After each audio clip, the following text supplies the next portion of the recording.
Good morning, good afternoon, good evening, everyone. Thank you for joining the Data+Women Zurich. We will have like a very short introduction. Then Natalie will introduce Sonja, and we will let Sonja do Marvel and present talk. And we will have at the end like a Q&A, so please feel free to use the Q&A section to ask any question or just say hello using the chat. So what is the Data+Women event? Data+Women is a celebration of women working with or around data. It is our goal to make these women visible and also to create like a place to learn and to network. Everyone is always welcome to join, but only women can speak. Maybe we will do an exception from time to time, but that's our rule. And like I said, you can please use the Q&A for question and use the DM. So the team is very small. It's just Natalie and myself. And yes, a slide about me. Yeah, my passion in life are Tableau, data visualization, enablement, cooking, walking in the forest, and traveling. I don't have a job, so if you need someone like me, please reach out to me. Here are like my blog post and my Twitter account. I'm also available on LinkedIn. And then I will let Natalie introduce herself on the next slide and take over. Thank you. Yes, this is me. I'm a freelancer. I do data visualization as well, and trainer and teaching that I love. I love doing data visualization, especially on for the R&Vs. That's my big pieces of the year, so I can't wait to be in October somewhere, I hope. And yes, Nathalie.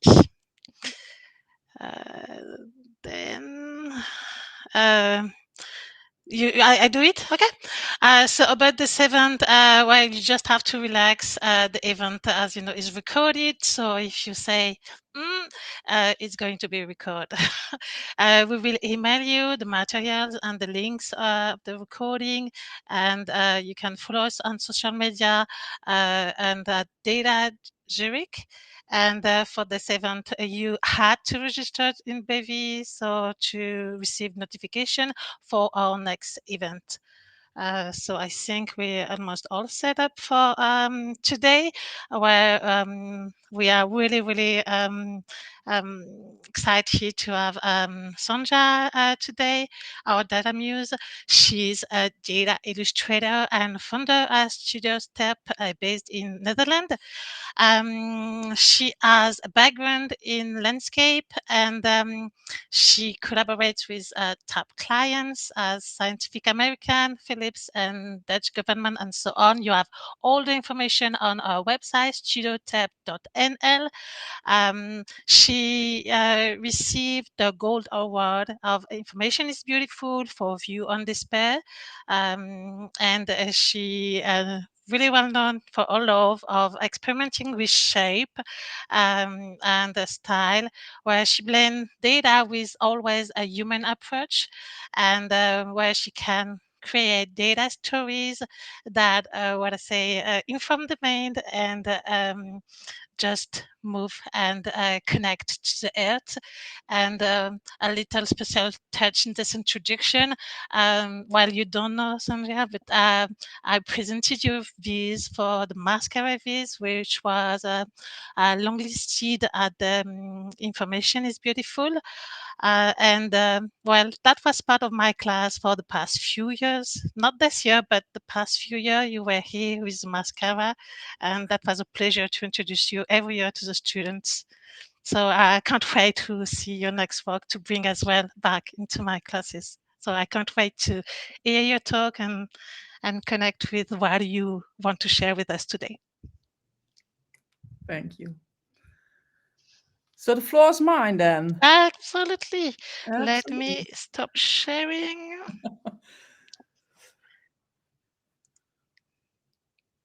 Hi all. Yeah, before I start sharing my screen, firstly, I want to share with you that I've been suffering from brain fog a lot lately. And therefore, I will be reading straight from my notes up here. I would love to be able to present without them, but I don't want to be completely lost in words in the middle of a sentence. I will be sharing the links to the blogs that I mentioned I was sharing in the chat afterwards. Please do remind me, Annabelle, if I forget. I also have another disclaimer for you. I tend to overshare. I often talk about personal things that others might consider private or taboo. I'm aware that, especially when I'm nervous, I try to release my stress by making silly jokes, which can make others uncomfortable. But I cannot not be me, and believe me, I've tried. There are just things that I care about, that I want to share and discuss, especially when it comes to things that come with being a woman in this world. So, okay, let's start. Share screen. Yes, here we go. Window. This is it. Share. Where is it? Stop sharing. And again. Let's try again. That happens all the time, don't worry. Yeah, we tried it just a minute ago. Okay. I'm clicking the right one. Yeah. Here we go. Full screen mode. Yes. So, why recalibrate? Well, it is something we all need to do from time to time, even if it's not planned, when it's not that obvious that we were doing it. Things happen. We are thrown out of balance. We change our thoughts. Our feelings change. In our field of dataviz, there have been worries on where to go with our skills, how to innovate, how to experiment. And even bigger, climate change, political change, uncertainty. How do we handle it? Sorry, I do not have an answer. I'm trying to find my own way as well. Oh, this is not happening. Okay. Yes, hi all. I'm Sonja Kuijpers, also known under the name Studio TERP, and I will be showing you some of my past work. Not very elaborate though, because I've talked about these before and I just don't like repeating myself. In the second part, I will sort of show and tell you my whereabouts of the last few years by means of a line graph. And after that, I will share my thoughts about the future of my career and a tiny bit on dataviz as a whole. I'm not here to preach about how to create dataviz or data art. There's already a lot out there to take in, and I think it is very individual how to go about. It depends on your interests, your own skills, your own goals.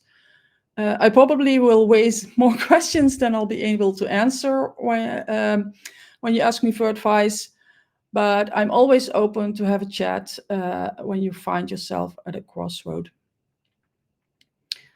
So, starting with the glory days. I began in dataviz earlier than I myself even knew, looking back at my design academy years and after that at a landscape design firm.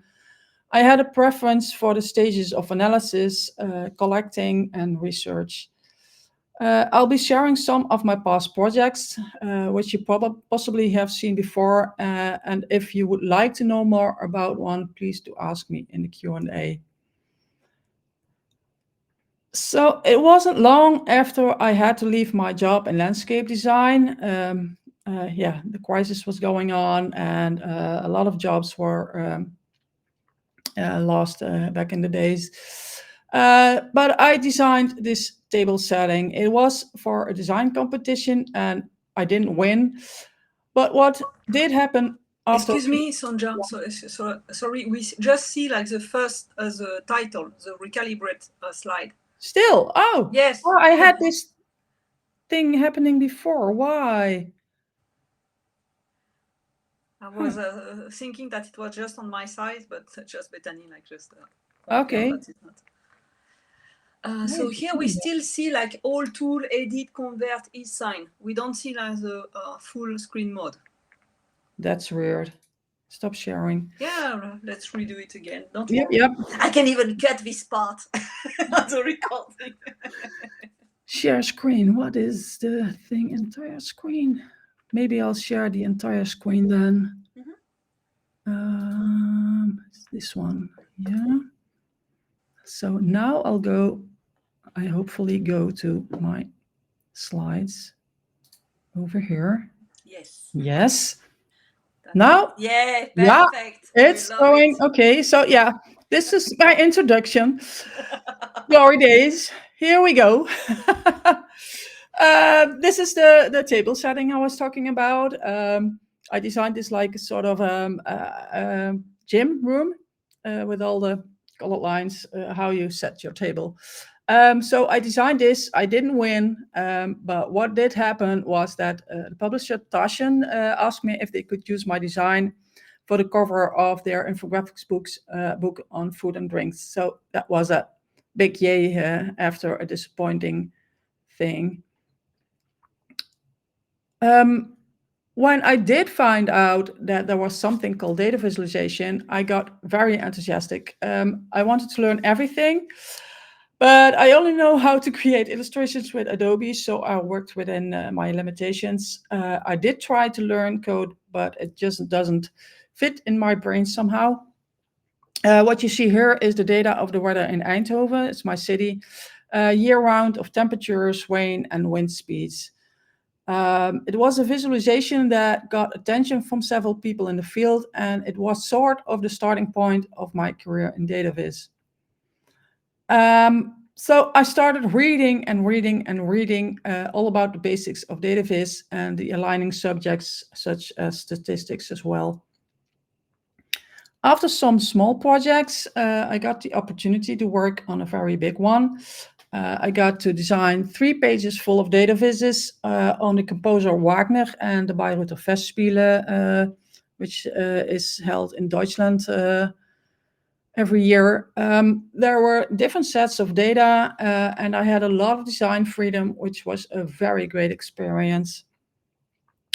So here you see one of the pages. The comics were drawn by, can't remember his name, but what was very coincidental was that he created the drawings and I created the vizes, and somehow the colors matched up to each other. That was a great thing to see. Yeah, as you were saying, what I love doing is making my own projects. These are the projects where data viz becomes more data art. For example, with my mascara project. I had several categories within this mascara, the characteristics of the mascara that I combined in a symbol. So you see the 7 characteristics pointing to the collage in the middle. And all the black mascaras that I found on a web shop are in this illustration, each with their own characteristics and grouped by their name. Like the big circle is the regular blacks, and then you have ultra black, very black, excessive black, etc. But even when I receive an assignment, I try to shift to data art somehow. I puzzle, I sketch, I bend the rules to make the outcome just that much more interesting to look at. This year, for instance, is a viz for Scientific American on carbon taxes. It's not a very joyful subject, but what I do find in these sorts of projects is I love working on these sorts of puzzles. And with this, especially having someone like Jen Christiansen at the steering wheel, that is such a great working environment. This one was for popular science. It's on data on birth rates. What I did to make the main graph have a sort of extra dimension is that instead of a plain line chart, it could have been a plain line chart here. I also let the data have a size. So each year, the birth rate of each year also was visualized as a circle. So when putting this on this line chart, these lines did become some sort of tubes. So there's an extra movement of the data here. Well, here's Greta. She's very much in the news these days again. I hope she's doing okay considering the circumstances. I hope she will continue the fight. She's holding her climate book, for which I redesigned the graphs. And by redesign, I mean there are a lot of essays by researchers in this book, and a lot of them had graphs to represent their research. But if you ever saw a scientific paper, you sort of know that it wasn't really ready for a bigger public. So my job was to make sure that everything was readable, styled in the same way, and also comprehensible. I know I'm talking more on the visual aspect of my work, but I still want to have this warning up before the next project, which is A View in Despair on suicide numbers. It might trigger emotions that don't feel well. So if you think you might not handle it at the moment, I ask you to turn off your sound maybe, or turn away for a while, so you won't hear me explain the project. Yes, when talking about data art, I guess this is the ultimate project for me in that sense. For those who know this project, like I said before, I'm a bit done with talking about it, to be honest.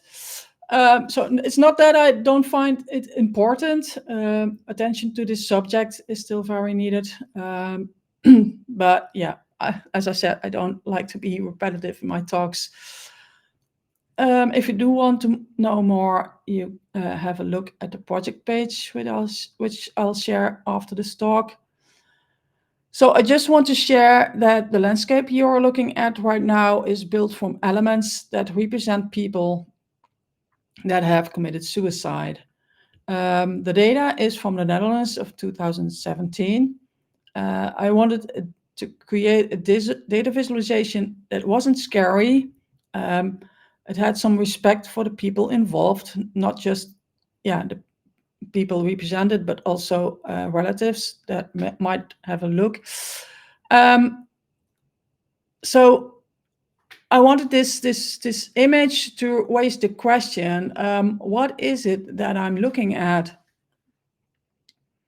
And this is the data what you're looking at least part of it. I'm just showing this example of the trees.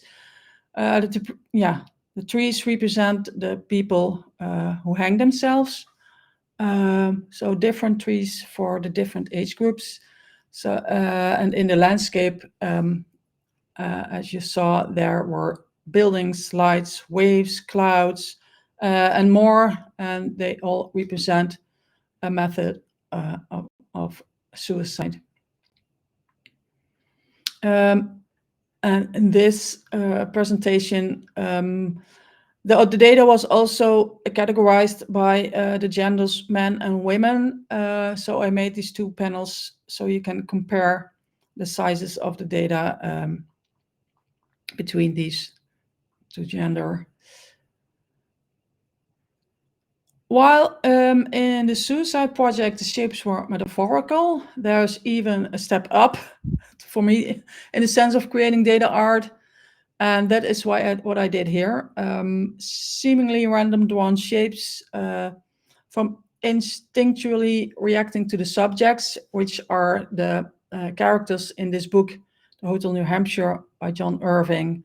So I just started drawing with this character in my mind, and these shapes came out. Each shape represents the character. The size depends on the amount of occurrence in a chapter. The dots attached to the shapes are the amount of words spoken by that character. There are 12 chapters in the book, and I manually retracted the data from the book and created a panel for each chapter. Yeah, I sketch a lot. Not that elaborate. I don't even use color that often. Just scribble with a pen, because yeah, I do need to come from this is how it would look like in a bar chart, to what if I put the data in circles, or how can I show relations between categories and such. I cannot emphasize enough to do this yourself. It will help you, think faster, get a better hold on what the data and holds. So why was that part called the glory days and this part the not so glory days? I look back at what I achieved as a data illustrator. There were difficult parts, but even with a project on suicide numbers, I did something that I am still proud of, which is, as I got the introduction mentioned, I won an Information is Beautiful award with that. So even at my lowest points from a severe depression, something good came about. Plus, yeah, all the neat visualizations I got to create. I just love to create with data. But yeah, as you see here, or as I'm mentioning here, it's not all glamorous. There were also clients who were not satisfied. Sometimes the plug was pulled out even when I was over halfway in the project. So some slides here. Nah, that is not what we expected our data to look like, which wasn't my fault. They just hadn't enough data points. Anyway, I really love it, but the editor wants something more simple. Yeah, maybe I'm going over top, but at least I tried, right? And the plain simple, we decided not to go ahead with the project this year. And then there are still these personal struggles. How to run your freelance company when shit hits the fan. My depression took me a long time to get through. I'm not even sure if it's done yet. Yeah, I think it's done. It took time to get treatment and therapy, and then a long trajectory to get back on my feet. So, of course, in the meantime, I created a daily illustration on my mats as well.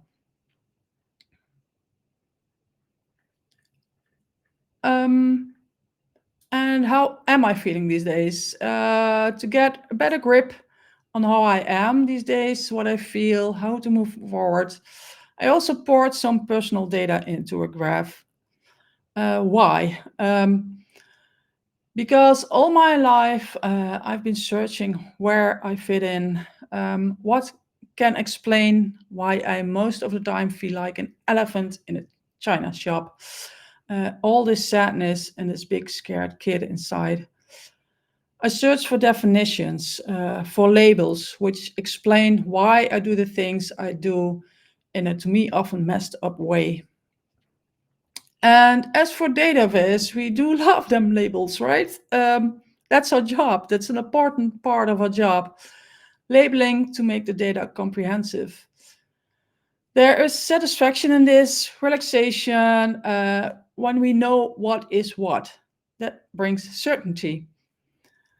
But that is exactly what is misleading as well, because is it certain? Do we know if the data is encompassing all? What about the non-availables, the deviations, the minorities? Are averages telling the correct story? Because no human is the same.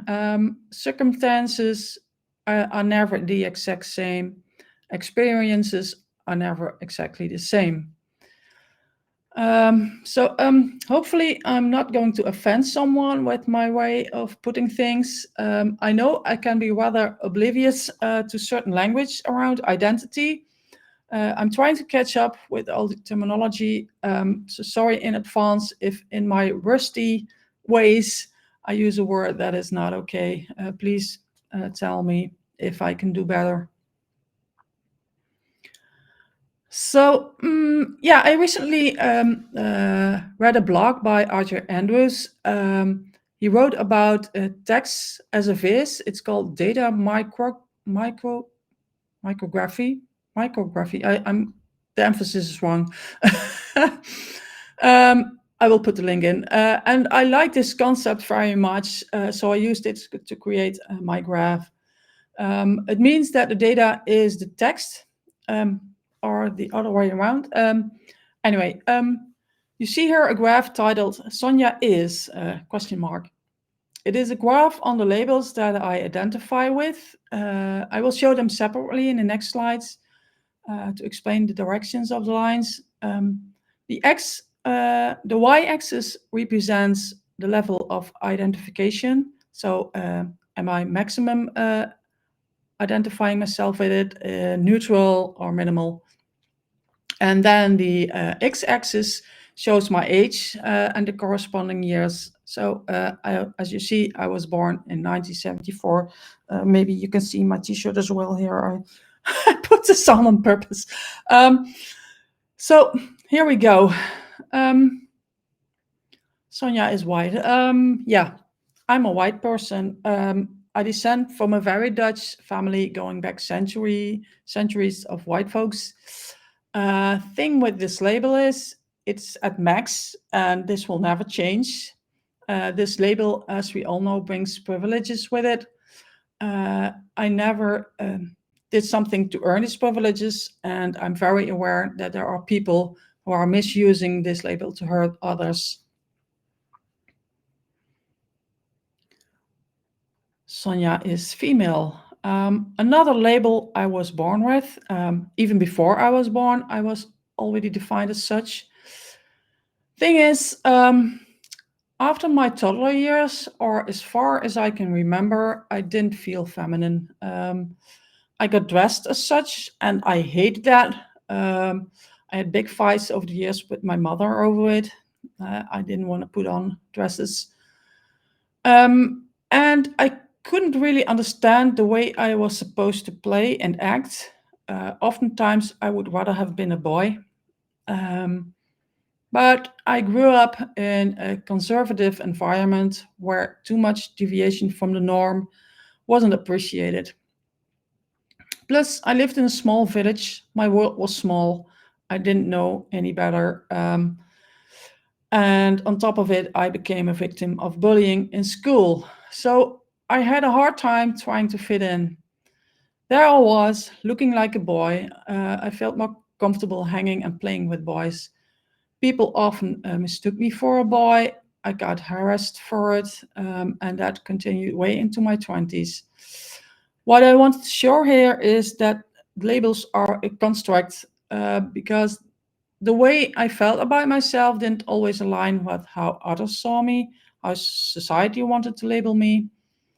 That is why the brighter pink line illustrates how feminine I felt, and the softer pink shows how I think how feminine I was perceived. And this has been an almost constant recalibrating of this label for myself as well as others. And although I do identify as female and I'm comfortable with my body in this sense, I still feel this label is not truly fitting. What does guide these days in perception is the way I look, because you cannot not see my breasts. It was a problem when I was maturing because they weren't there yet. So yeah, there was something strange about being seen as a boy, because sometimes I like that feeling, but yeah, having the bullying and people being mean, that wasn't nice. So yeah, that's what I wanted to say about this. As far as I've written down. So I'm gay. And you may ask yourself, why is this line shaped like this? I didn't know I was gay before my 17th. And it was pretty much like I'm like I write here. From the moment that I kissed a girl, I knew that I liked women. Everything fell into place. Not that it was a party from then on, but I felt that this is how it was supposed to be. So that's the straight line going up in the beginning. Anyone now wondering why the line moves up beyond max in the end? Yeah, well, don't get me started. I just cannot express how hurt and pissed I feel about current politics. Western countries all seem to go back in time considering rights and acceptance. I was never loud about my queerness, but I don't want our kids to have such a bleak future when it comes to the inequality that is preached these days. I have CPTSD, and this stands for complex post-traumatic stress disorder. For the ones who don't know what that is, it is trauma that arises not after an incident, like an accident or like an accident, but after enduring neglect or abuse for a longer time. It is something that I can label as such for myself now after all therapy and grieving my childhood. And when you read into my project on suicide numbers, A View on Despair, you will get more insight into the whys. So I found out about this label in recent years, but I know I have been coping in survival mode for the most years of my life. The weight of it is luckily getting less. I am in perimenopause, and this sucks big time. As I said in my introduction, this brain fog is really messing me up. My body and my mind do things I cannot get a hold on. Then emotions are following the same unpredictable route. I had a year, last year, I had a year of not being able to walk properly due to pain in my feet. Numerous doctor visits without a solution. I found the answer that I was expecting because I also read a lot on it. So I was probably experiencing symptoms of perimenopause, and looking back, I was suffering from symptoms way before this happened. So this is a shout out to all women here or here, especially when you are somewhere in your 40s. Take this very seriously. I mean this. You might not think that you are in perimenopause, but if you feel more depressed, unmotivated, lose interest, don't sleep well, or have other questionable experience, go check the list of symptoms. You are not going crazy. You have your biology screwing you up, and you might want to get some help. Even if your periods are on schedule, it doesn't mean it hasn't started yet. So, okay. Next up, I have ADHD, attention deficit hyperactivity disorder.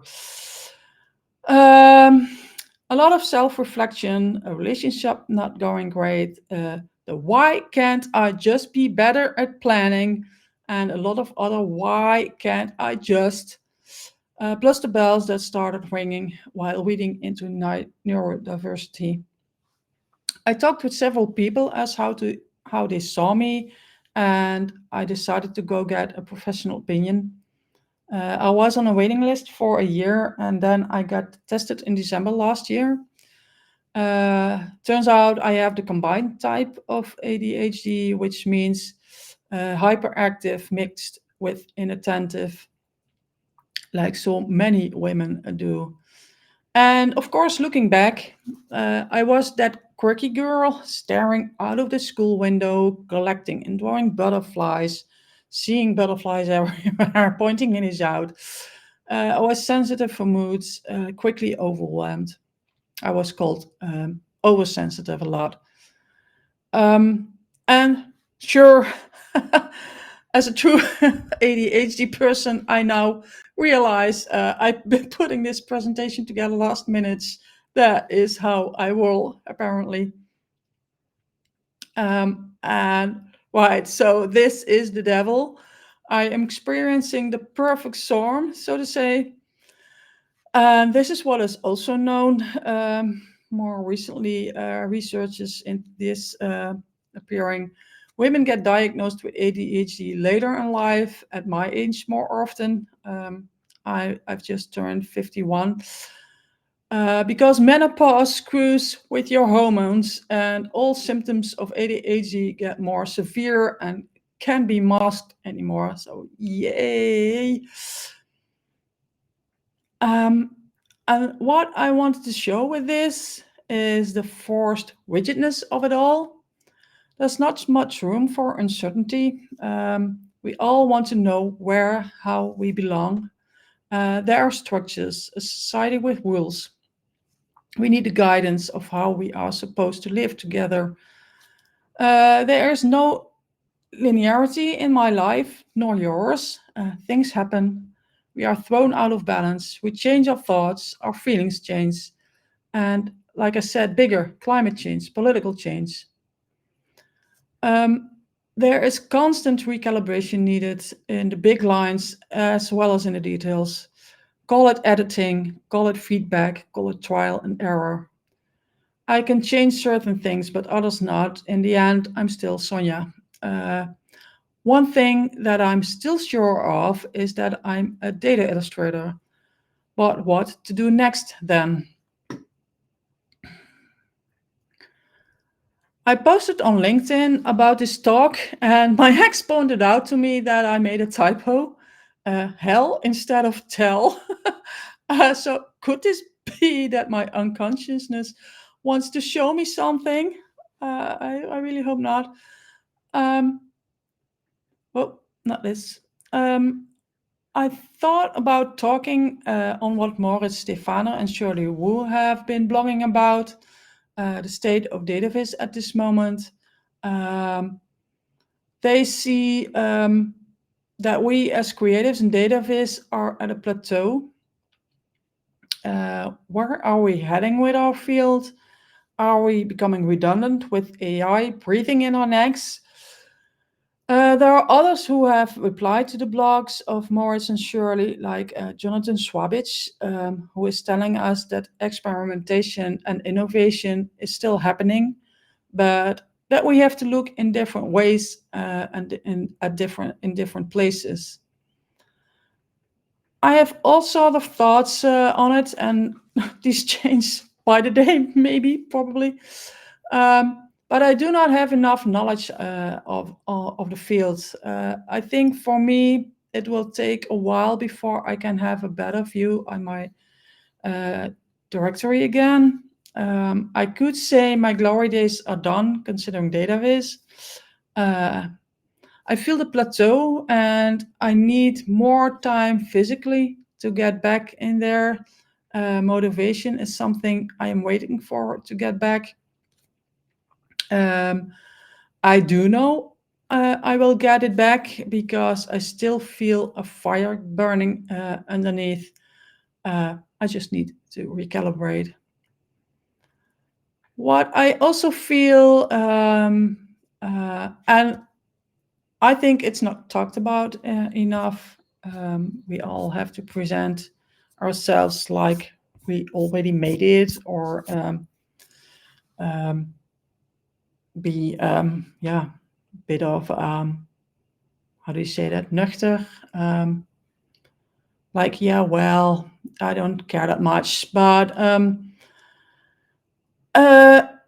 I do feel this inner struggle between ego and purpose. Yes, I like to be in the spotlight. Yes, it would be great if I would win more awards. But in the end, what does that mean? Does it add more joy, more fun to my work? I haven't really gotten more commissions because of it. That glitter and glamour doesn't mean you get to lean back and just wait for people to come by. Yeah, and purpose, how to find that. What is my part in this world? What can I add for the better with my skill set? One thing I know, um, I do not wish to be polite anymore. In my opinion, we in the field of dataviz shouldn't keep our mouths shut about the injustices in our world. Science is under siege, the diversity and trustworthiness in our data is disappearing. I stand with trans people and I stand with the people of Gaza. Now, well, this is maybe something menopause is good for after all. I do not care that much anymore about other people's opinions. I'm tired of masking and of playing nice. I am intending to use my skills in dataviz more in this direction. Stand up for minorities, for a better life on this planet, for people who are ridiculed, bullied, neglected, and or harmed. Um, if you see in the right corner, you see a little small word sneak peek. I wasn't sure if I should put in the next slide because once it's out there, will I be held accountable for the next steps? And is that something that I can live up to? I'm not sure.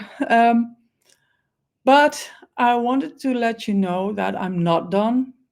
Although I do feel like a dinosaur, I'm sure there are people among the public that are creating gorgeous projects as we speak, and maybe it is time for me to move over. I don't know. Um, this is something I'm working on now, and it's all I will say about it. I will not talk about this in public. You are looking at an element of a large project, and as you can see, it's not a straightforward dataviz shape. Um, I promise more data art from me in the future.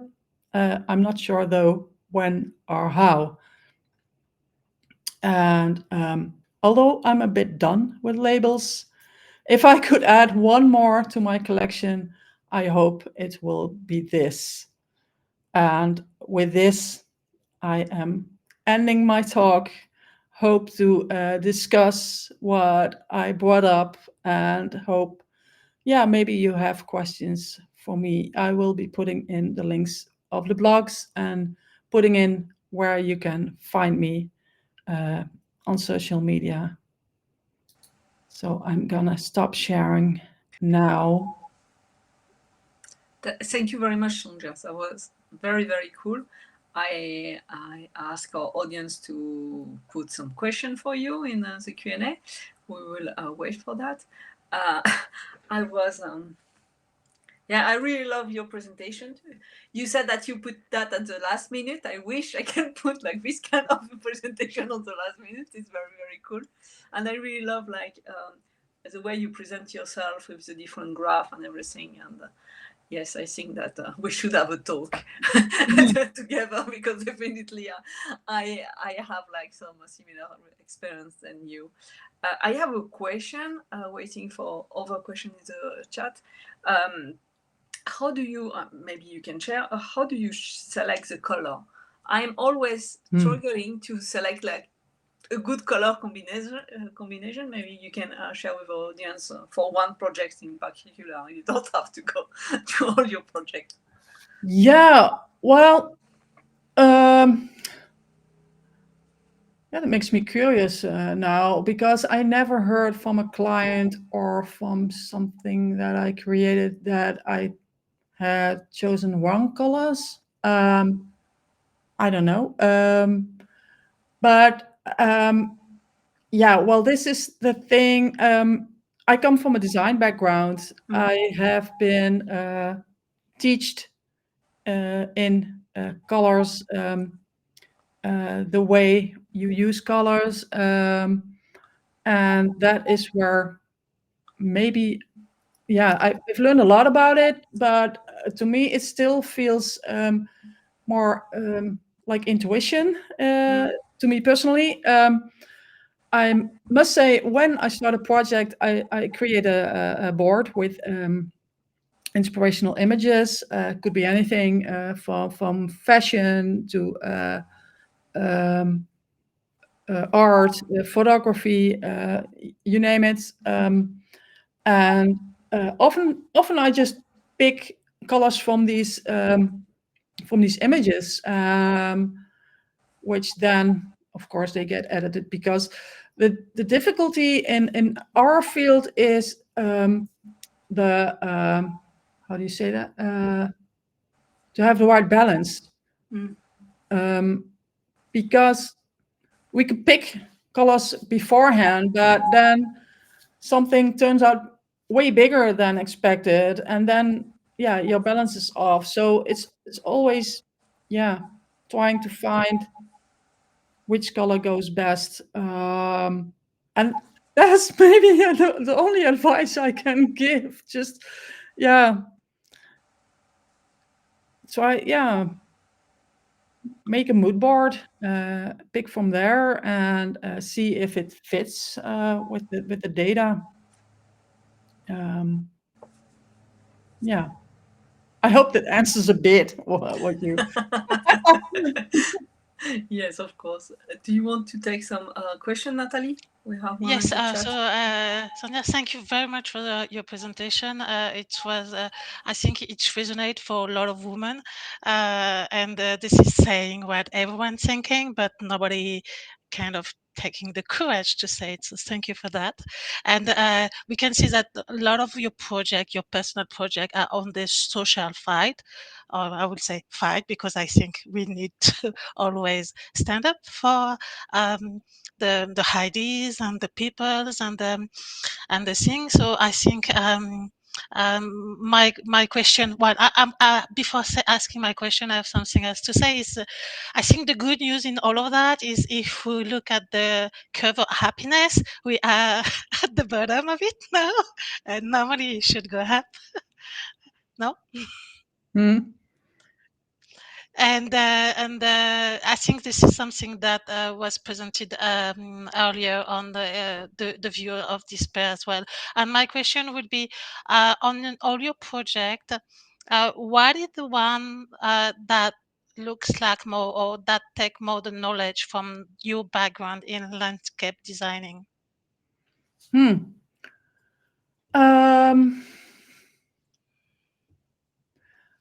Well, maybe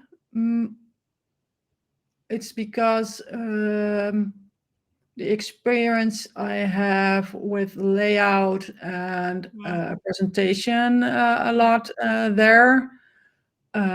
It's also the way I've been schooled, but I think the way in landscaping, it's a project goes from here's this location we want to build here. We want the environment to look nice, have the water go that way.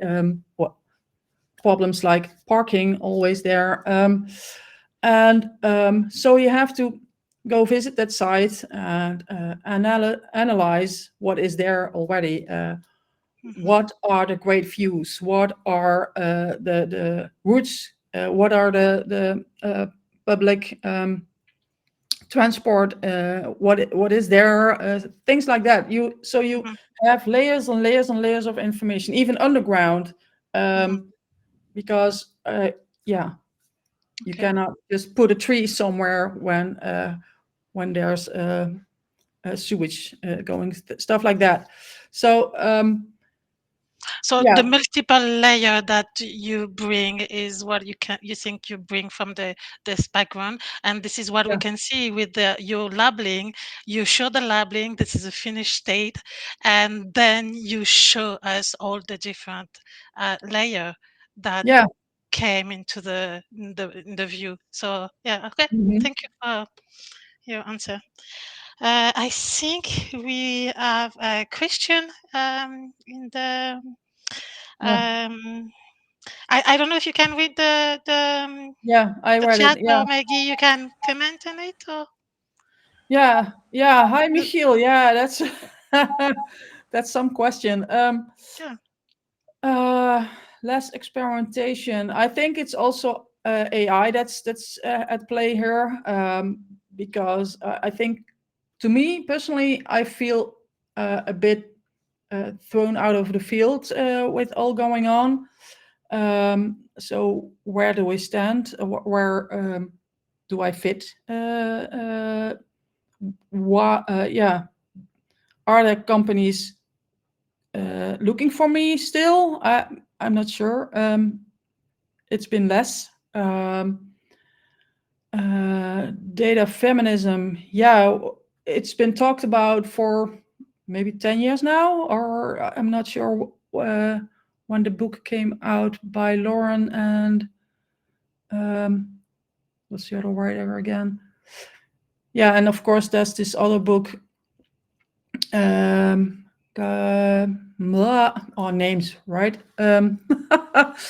But yeah, there have been researches, there have been books, and I guess it's not that much, yeah, free will in how we go about it, because we are challenged. Um, and as you're saying, the current political climate, it's not fun. It's not good for us as women or any other group of people who are, yeah, treated as a subject, an object. And yeah, so is it a reaction? Yes, of course it's a reaction. There's lots of things going wrong, and um, um, where do we look? Yeah, maybe that's it.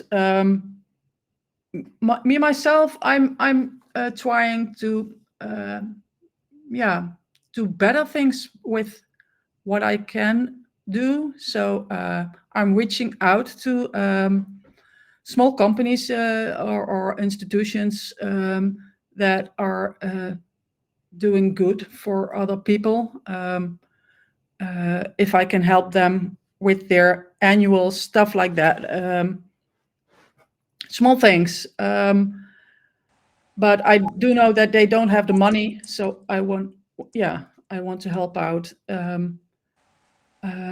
And yeah, I cannot speak for all of us, because, as you might also have noticed, in my opinion, yeah, and as I see it, there's lots of voices are quiet. There's not much communication on these things.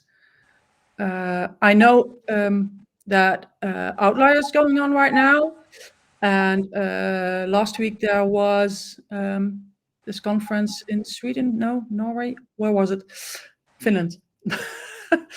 And we are talking about what we can do with dataviz in a more technical way, I guess. But to me, yeah, I think we need to step up to make dataviz again. I guess like W.E.B. Du Bois did with his yeah, project back in the days, show that there's data that is overlooked, show that data is people, things like that. I'm not sure if I'm answering. It was a very difficult question, to be Yeah, honest. yeah. Yeah, I think that indeed, like data visualization help people to bring awareness on certain topic, because you can be attracted by a visualization and you say, "What is this about?" and then dig up and realize that you want to protest against something. So I think that's a good usage for it. But yes, it was a very difficult question. I put the reference of the book, and Michelle also like put the data feminist if people wants to buy it. We have another question from Bethany. She says, your sketch looks so skillful. My brain never thinks sketch before building dataviz, and my mind boggles at the process that I can picture it before struggling through it. How do you start to bridge the gap between what you want it to look like and how you make your tools and technology comply?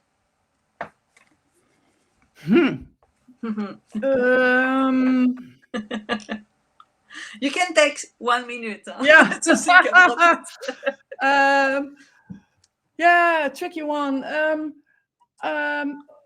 For me, I work from, I think, from left to right and from right to left. Sometimes I have this data and I want to create something, and sometimes I want a subject to be out there, and I have to collect the data. So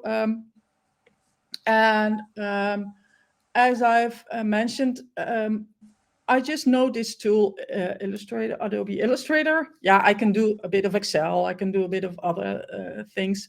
No code. And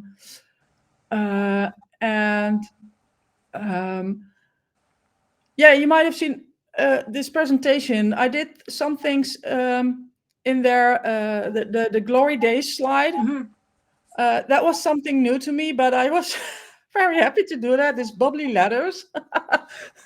You can do that in Illustrator. You can do so many, and probably in other programs as well. So yeah, just try out things and see if it works. To me personally, when I have the data, when I did my sketches, when I have an idea on how I want the story to look like, I almost never deviate from the first idea that I have in my head. And yeah, I must admit that I do this with clients as well. I just push and push in the hope that they see what I am intending to do there. And I'm lucky that most of the time it works out the way I intended. But yeah, that probably comes with experience, right? When you know certain things on how to rotate things in Illustrator, yeah, how to import the data from another place, stuff like that. You get more knowledge, and if you don't know, Google, YouTube videos, yeah, platforms where questions are answered, stuff like that. And I didn't, yeah, I haven't done this before. I might say I do question.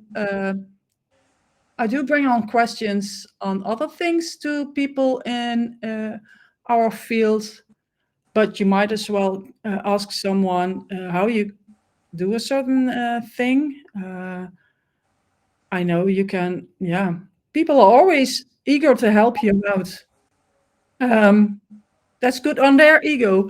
It's good on their self, on their well-being. I mean, to help others. It's in our nature to help others. So don't be afraid to reach out. That's what I'm trying to say here. Yeah. And maybe also you modify your sketch with real data. Maybe you could start with like an idea, but then you are you see the data and the data doesn't you cannot realize your idea, and you have to modify the sketch with real data. Recalibrate. Recalibrate, exactly. Natalie, do you have any other question?